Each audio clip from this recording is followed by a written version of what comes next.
संगम नगरी का कायाकल्प, सुरक्षा होगी प्रबल। कुंभ कैसे होना चाहिए? कुंभ भव्य भी हो, दिव्य भी हो, स्वच्छ भी हो, सुरक्षित भी हो, सुव्यवस्थित भी हो। महाकुंभ में संतों का जमावड़ा, सुरक्षा का दिखा इंतजाम तगड़ा।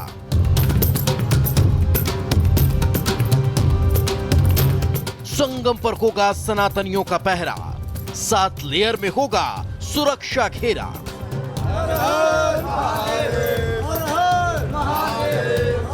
दुनिया के सबसे बड़े आध्यात्मिक आयोजन का आगाज होने जा रहा है, लगने जा रहा है सनातनियों का सबसे बड़ा मेला, जिसके लिए एक तरफ श्रद्धालुओं का उत्साह चरम पर है, तो दूसरी तरफ उनकी सुरक्षा के पुख्ता इंतजाम। चप्पे चप्पे पर सुरक्षा बलों की तैनाती, जमीन से लेकर आसमान तक फुल प्रूफ सिक्योरिटी देखने को मिल रही है।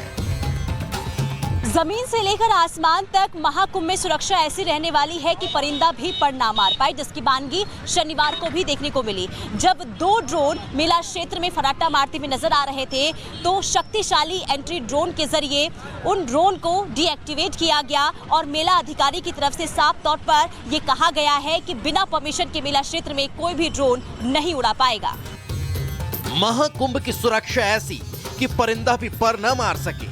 सिक्योरिटी सिस्टम इतना मजबूत कि आतंकी भी ब्रेक न कर पाए। इस अनब्रेकेबल तंत्र का सबसे बड़ा कारण है महाकुंभ की सुरक्षा 7 लेयर में होगी। पहला चरण मेला क्षेत्र में प्रवेश से पहले स्क्रीनिंग, दूसरा चरण ट्रेनों, बसों और निजी वाहनों की जांच, तीसरा चरण राज्य की सीमाओं पर सघन जांच, चौथा चरण जोन की सीमाओं और टोल प्लाजा पर चेकिंग, पांचवा चरण प्रयागराज की सीमाओं पर सुरक्षा जांच, छठा चरण मेला क्षेत्र के बाहरी इलाकों की निगरानी और 7वां चरण आइसोलेशन घेरे में सुरक्षा जांच। देखिए, पूरे मेला क्षेत्र में 56 थाने और 155 चौकियां खोली गई हैं। साथ ही साथ जो हमारा सिविल पुलिस है, उसके अतिरिक्त जल पुलिस और PAC, paramilitary force, fire department के लोग, पीडीओ के लोग, एनएसजी, एटीएस, एसटीएफ, सभी भी जो भी हमारे डिफेंस फोर्सेस हैं, सबको यहाँ लगाया गया है। इसके साथ ही साथ जो थ्रेट्स हैं, हमको ड्रोन्स को लेकर के एंटी ड्रोन सिस्टम हमने लगाया हुआ है। इसी प्रकार पूरे मेला क्षेत्र को सुरक्षित करने की एफर्ट्स किए गए हैं। मेला क्षेत्र के साथ साथ पूरी संगम नगरी में नजर आ रही सुरक्षा ये बताने के लिए काफी है कि इस बार का महाकुंभ आध्यात्मिक आनंद और अत्याधुनिकता के साथ साथ सुरक्षित महाकुंभ होने का भी रिकॉर्ड कायम करेगा, जिसके लिए कोने कोने में सुरक्षा बलों की सख्ती देखने को मिल रही है। नागरिक पुलिस 18,479, महिला पुलिस 1,378, यातायात पुलिस 1,405, सशस्त्र पुलिस 1,158, घुड़सवार पुलिस 146, परिवहन शाखा 230, LIU 510, जल पुलिस 340, होमगार्ड जवान 13,965 शामिल हैं। महाकुंभ सुरक्षित और सुव्यवस्थित हो, इसे लेकर चप्पे चप्पे पर पुलिस बल की तैनाती रहेगी। 40,000 से ज्यादा पुलिस फोर्स की तैनाती रहने वाली है। इसके साथ ही टेक्नोलॉजी का भी इस्तेमाल किया जाएगा, यानी कि पूरे मेला क्षेत्र में 250 से ज्यादा सीसीटीवी कैमरे लगाए जाएंगे और कई क्षेत्रों में जो सीसीटीवी कैमरे हैं वो इंस्टॉल कर लिया गया है। इनमें AI आधारित सीसीटीवी कैमरे भी होंगे जो सीधा कंट्रोल रूम से जुड़े रहेंगे, यानी कि इन सीसीटीवी कैमरे के जरिए हर यात्रियों पर, हर श्रद्धालु पर आने जाने पर नजर रखी जाएगी, ताकि अगर किसी भी तरीके से कोई आपात स्थिति होती है तो श्रद्धालुओं तक तुरंत सुरक्षा मुहैया करवाई जाए। मतलब साफ है, भीड़ प्रबंधन के साथ साथ प्रयागराज पहुंचने वाले हर एक व्यक्ति की गतिविधियों पर सुरक्षा कर्मियों की पैनी नजर होगी। महाकुंभ के दौरान कई प्रकार के सुरक्षा ऑपरेशन भी चलाए जाएंगे, जो श्रद्धालुओं को हर कदम पर सुरक्षा का एहसास कराते रहेंगे। Bureau report, Republic Bharat. चलिए बात हापुड़ के गढ़मुक्तेश्वर की करते हैं, जहां 1, 2, 3 नहीं बल्कि 45 से ज्यादा परिवार अपने अंतरात्मा की आवाज सुनकर हिंदू धर्म में वापसी कर चुके हैं। मुगलों के आतंक से तंग आकर उन्होंने इस्लाम को कबूल किया था, लेकिन अब वे अपनी मूल संस्कृति में लौट आए हैं। इसी से जुड़ी एक रिपोर्ट आपको दिखाते हैं।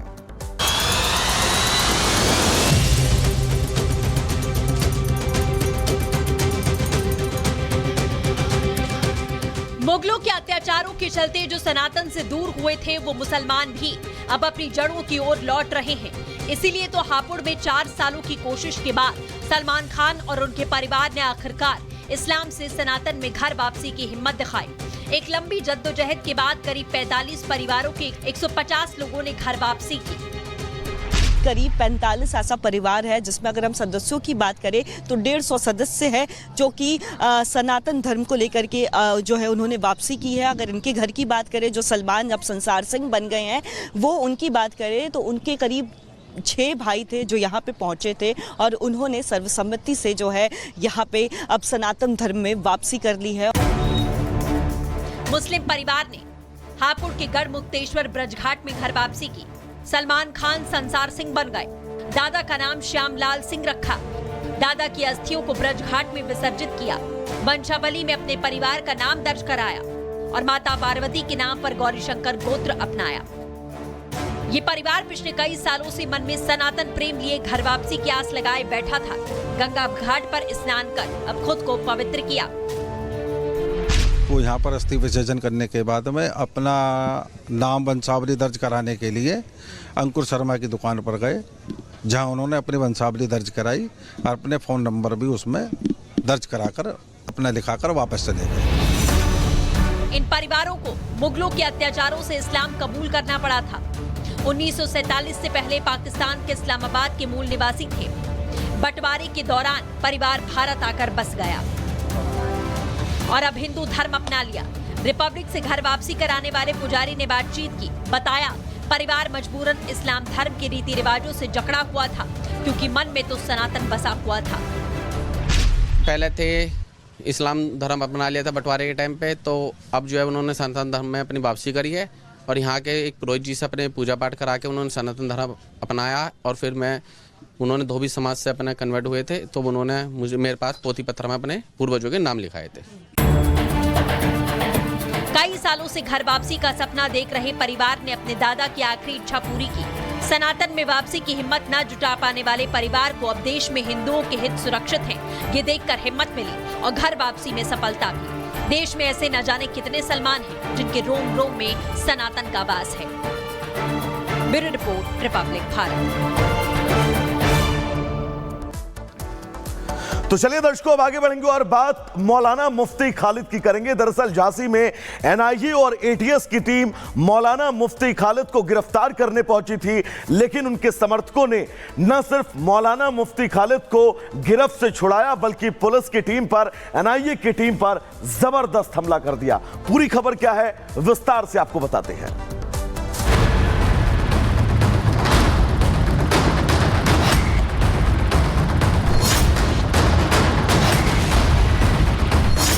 देखिए इन चेहरों को, ये वही लोग हैं जिन्होंने एनआईए और एटीएस की टीम पर हमला बोला था।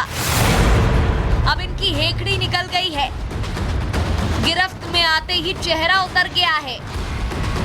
नाम है गुफरान और जतरिया। इससे पहले पुलिस भीड़ में शामिल परवेज को पकड़ चुकी है। यानी हर उस शख्स का हश्र यही होने वाला है जो इस भीड़ का हिस्सा था, कानून की राह में बाधा बना था। तस्वीरों में दिख रहा शख्स मुफ्ती खालिद नदवी है।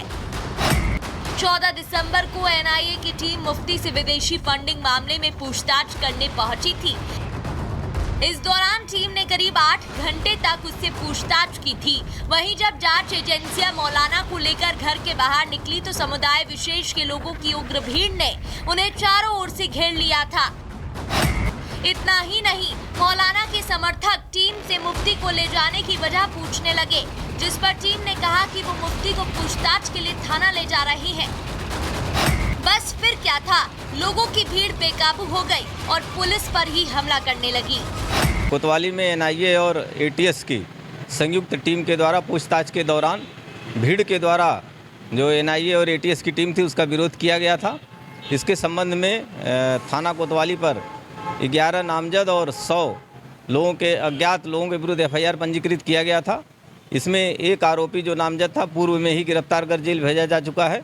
2 आरोपियों गिरफ्तार कर लिया गया है, जिसमें गुफरान और जकरिया इनका नाम है, इनको भी जेल भेजा जा रहा है। इस दौरान भीड़ में से ही किसी शख्स ने स्थानीय मस्जिद से मामले का ऐलान कर दिया, जिसके बाद तो भीड़ और ज्यादा बेकाबू हो गई। यहाँ तक कि लोग अपने घरों से बाहर निकलकर जांच टीम का विरोध करने लगे, जिससे बात और बिगड़ गई थी। मौके पर लोग धक्का मुक्की करने लगे और एजेंसियों पर भी हमला कर मुफ्ती को एनआईए की हिरासत से छुड़ा लिया गया था। बाकी भी जो अभी बचे हुए हैं शेष नामित अभियुक्त हैं, उनको भी यथाशीघ्र हम लोग गिरफ्तार करेंगे। उनकी भी हम लोग लगातार उसमें टीमें बना करके इनकी खोज कर रहे हैं और इनके जो छुपने के ठिकाने हैं उस पर हम लोग दबिश करा रहे हैं, तथा जो अन्य अज्ञात हैं उसमें भी हम लोगों ने फुटेज वगैरह इकट्ठा कर लिए और उनको भी चिन्हित करके यथाशीघ्र उनके विरुद्ध भी कार्रवाई करेंगे। फिलहाल मामले में पुलिस ने 11 नामजद और 100 अज्ञात आरोपियों के खिलाफ मामला दर्ज कर धरपकड़ शुरू कर दी है। साफ है, ये आरोपी भी ज्यादा दिनों तक योगी राज में पुलिस के चंगुल से बच नहीं पाएंगे और जल्द उनका भी वही हाल होगा जो अन्य अपराधियों का होता है। Bureau report, Republic Bharat. और चलिए रुक कर लेते हैं इस वक्त की बड़ी खबर जो अमेरिका से मिल रही है, जहां गोलीबारी की घटनाएं थमने का नाम ही नहीं ले रही है। अब एक और बड़ी खबर इस वक्त मिल रही है जो बताया जा रहा है कि गोलीबारी में 3 लोगों की मौत हो चुकी है, तो वहीं गोली चलाने वाले नाबालिग की भी जान चली गई है। अमेरिका का ये पूरा मामला है जहां पर जो बताया जा रहा है कि विस्कॉन्सिन के मेडिसन में एक ईसाई स्कूल में फायरिंग की घटना सामने आई और इसमें 3 लोगों की जान चली गई है। वारदात में शूटर भी मारा गया है। फायरिंग की इस घटना में कई लोग जख्मी बताए जा रहे हैं। पुलिस अब तक शूटर को पहचान नहीं पाई है, ये जानकारी भी मिल रही है। तो अमेरिका में गोलीबारी की घटनाओं पर